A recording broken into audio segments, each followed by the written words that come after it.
जाबे गंगा काशी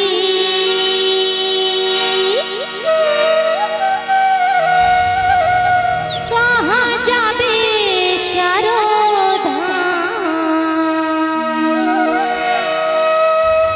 रामचरित मानस हरे हावे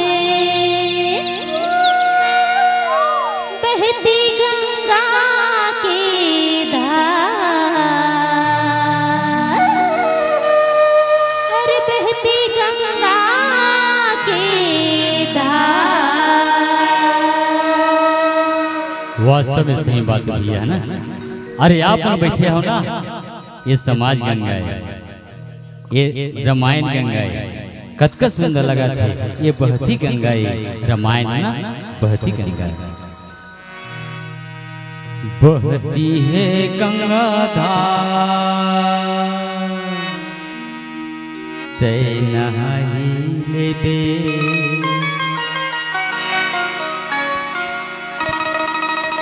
सगिरी के सुघर पार ते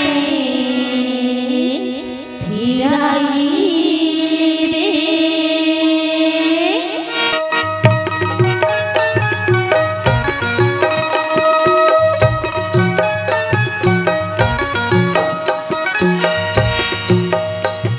बहती है गंगा धार तै नहाई लेबे सगिरी के सुघर पार ते थिराई लेबे हे गंगा धार ते नहाई लेबे सगिरी के सुघर पार ते थिराई लेबे ते नहाई लेबे भैया मोर बहती गंगा धार ते नहाई लेबे ते थिराई लेबे भैया मोर सगिरी के सुघर पार ते थिराई लेबे बहती हे गंगा धार ते नहाई लेबे सगिरी के सुघर पार ते थिराई लेबे।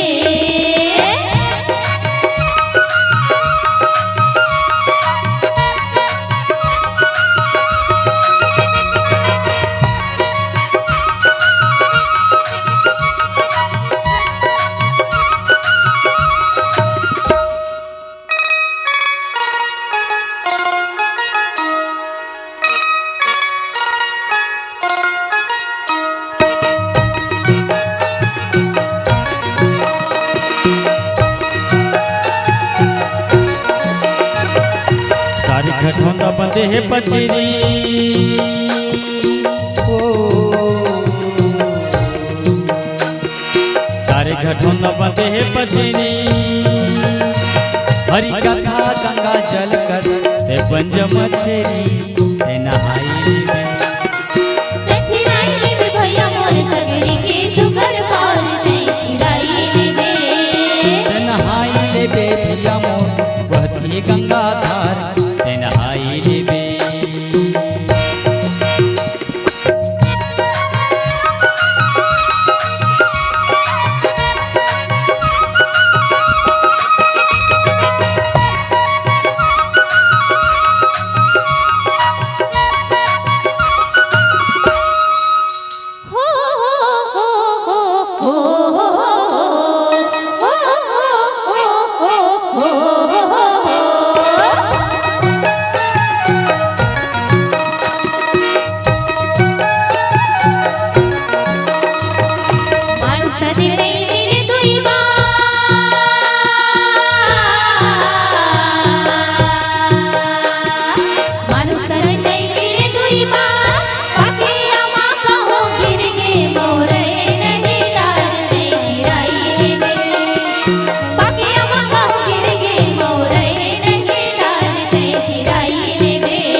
सियावर रामचंद्र की जय। जय।